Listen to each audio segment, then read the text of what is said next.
I am the Tofu Golem. Please enjoy the video. Start with the basics. In this video, I will explain how to clean copper pots. After cooking, remove any food residue immediately. Then, wash your copper pots with warm, soapy water and a soft sponge. Avoid abrasive scrubbers that can scratch the surface.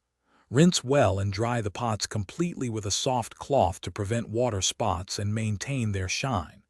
This simple routine keeps them looking great for everyday use. For a natural shine, try lemon and salt. Cut a lemon in half, dip it in salt, and gently rub the pot's surface. Rinse thoroughly and dry. Another effective method is a paste of white vinegar and salt.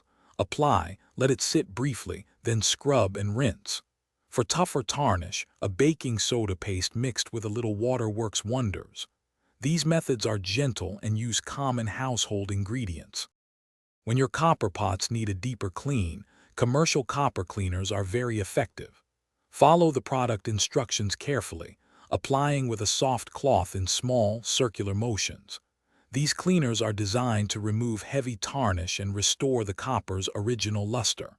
After cleaning, rinse the pot thoroughly to remove all residue and dry it completely to prevent new spots from forming. This step brings back that brilliant shine. To maintain your copper pot's beauty, store them in a dry, cool place away from humidity. You might also consider applying a food-safe lacquer to the exterior if you want to prevent future tarnishing, though this means you won't get the natural patina. Remember to always handle them with care to avoid dents or scratches.